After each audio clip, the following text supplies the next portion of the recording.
This is the Object 268 version 4. A pretty strong Tier 10 Soviet tank destroyer, a vehicle with incredible frontal armor, decent mobility, and a high alpha gun. But its downsides are really bad accuracy, which do bring it down quite a bit. Really, that's the only downside. I mean, I guess you could say gun depression, but you don't need too much gun depression when you have such good frontal protection. Normally, to pen this tank, you're going to have to load gold, which means that you're dealing less damage per shot. But it gets even better, because the 268 version 4 goes from a strong vehicle to an overpowered tank if you simply put on reactive armor. Reactive reduces the damage received by 27% from enemy opponents. And that is absolutely huge. 27%. Now you got two options. You can either run consumable delivery system or high-end consumables. Personally, I like high-end consumables more at this point because it buffs your duration by 33%.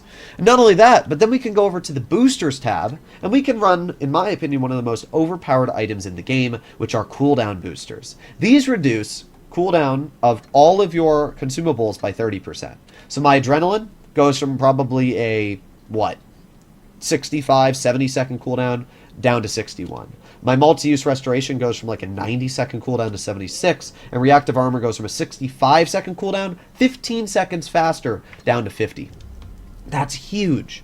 So you basically get the benefits of enhanced consumables and consumable delivery system 3 times over if you just run boosters. And that's why I've said in the past that cooldown boosters are one of the most pay-to-win items in the game. Since then, I think Wargaming's actually removed them from the store, but it's still a little stupid. If you're playing comp and you want to get better at comp, I can tell you for a fact that you want to save your boosters, specifically the cooldown boosters, because when you're playing comp battles, you are going to want to activate those so that your opponents just have a harder time dealing with you in general. Why worry about running double repair kit when you can just get your repair kit back much faster? It's kind of stupid, but that's how it works. So we're going to see just exactly what we can do in the Object 268 version 4 after running reactive, after running adrenaline, and allowing this tank to be quite a bit more effective. We arrive on Yamato, which is an okay map. Up against us we have a Karo, Leopard, and they do have some heavies as well, 3 heavies, so I'm probably going to make my way over towards the heavy flank. Personally, I don't really like Yamato, and the map itself is fine, it's the teammates. For some reason, teammates refuse to go up top towards the boat.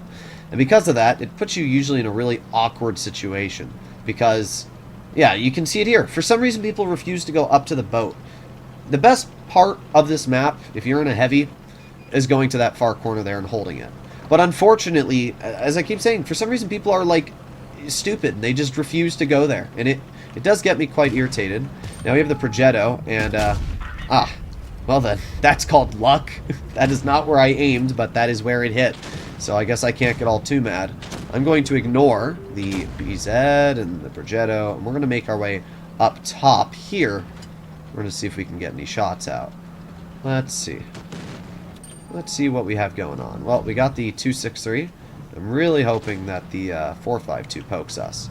If he does, we're going to get a free little shot of Rooney into his tank, just like so, and then we back up. There's no world where that guy was ever going to pen me anyway, so that's not too much of an issue. But when we need to activate our reactive, we will, and it will take away most of the damage we receive. That Progetto was a possible free shot, however, he managed to back up before we could get it out. Well, that 452 is over here, but I don't know if he's actually going to do anything. We got the, oh, there you go. He pokes, and bonk. Another low roll, but still a pen. 1,800 damage dealt at this point. We're going to back up. 263 bounces my upper plate. Pretty good stuff. 1,300 blocked. Well, we got the 183 over here as well. Let's just aim it on the 183. 798. Well, there you go. We finally got a juicer out of this vehicle. So far, we've done 2,600 damage. We haven't bled anything ourselves, and we're doing pretty good. I got really no complaints about this game. And this is where that reactive armor is kind of insane, because normally I'd be a little scared about maybe playing this aggressive, but I'm not, because with reactive, you can just activate it now. There you go. A 263 with 460 alpha rolls, 300 on our vehicle. I mean, that's it. 300 damage. That's actually nothing. So now we're just going to move up here. We're going to ignore all these tanks on our side. We're going to push the Object 263. And there you go. Easy clear right into his tank. Well, we got 8 seconds left on our reactive, or not our reactive, sorry, our adrenaline.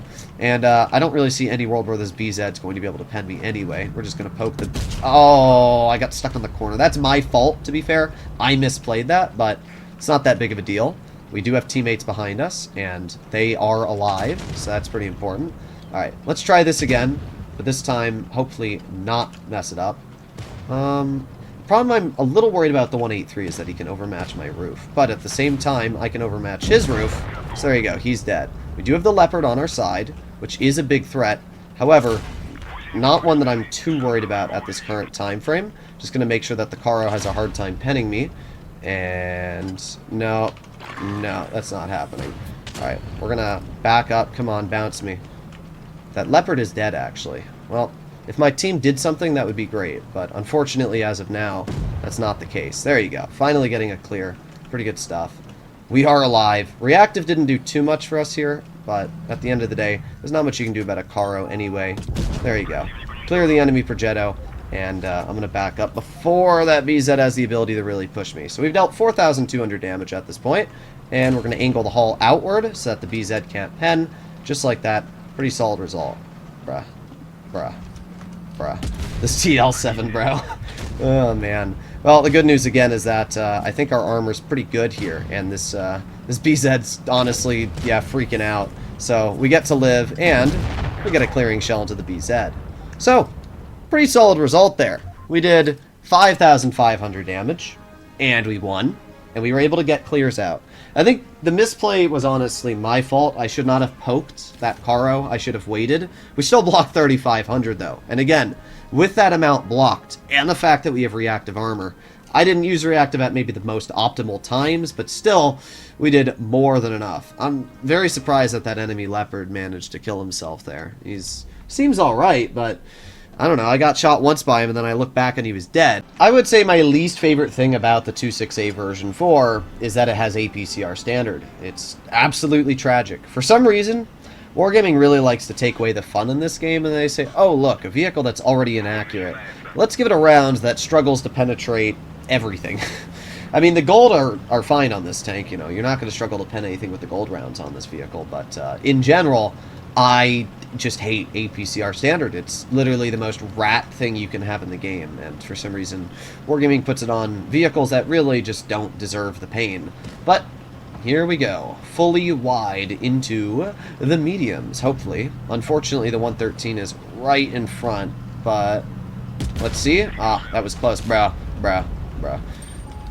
I'm just trying to cross this safely, but this could be really sus now because we have to move up a bit.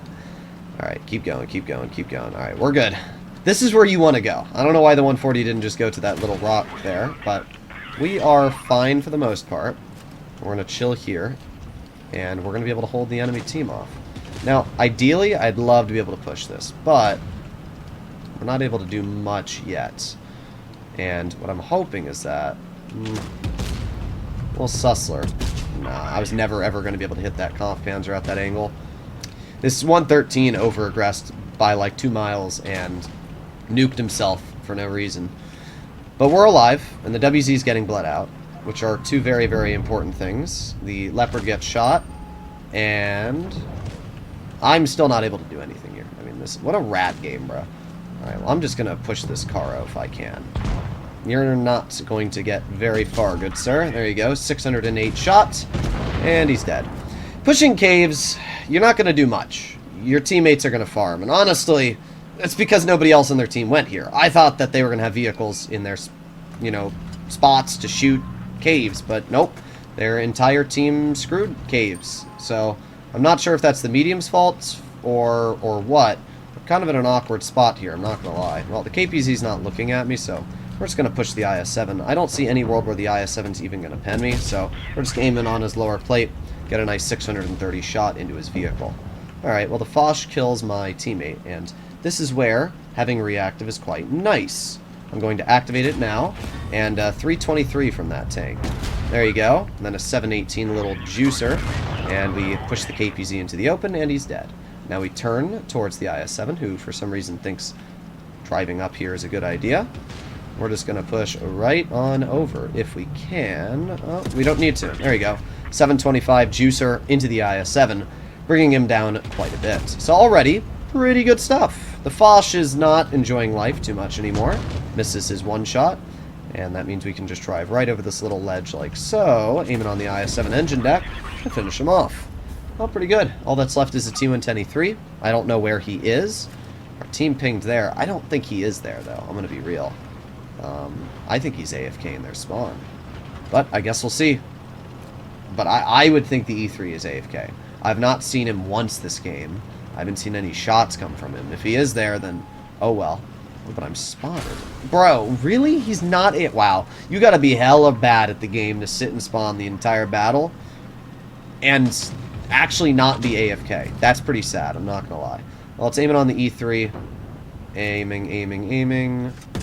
There you go. We pen him for 622 through the superstructure. Could care less if he shoots me or not, because again, we do feature reactive on. Wow. What a great enemy team. What an absolutely amazing team he went up against there. Either way, reactive armor is just a hugely beneficial consumable because it allows you to take what normally would deal a lot more damage and not worry about it. You know, you can say, oh look, there's a tank that's low health in front of me. There's a vehicle off to my side that I need to push past. And I can take that shot. IS-7 rolled 300 on me. I mean, bro, that's nothing. And in return, I'm able to just nuke whatever is in front of me. So, in general, a pretty solid result. The 268 version 4 is a fantastic tier 10. And you can see that from the stats I'm averaging in the vehicle with 3,600 average and almost an 80% win rate. And Reactive has just increased its capabilities in the changes. So let me know what you guys think in the comments. I'll see you all in the next one. Bye-bye.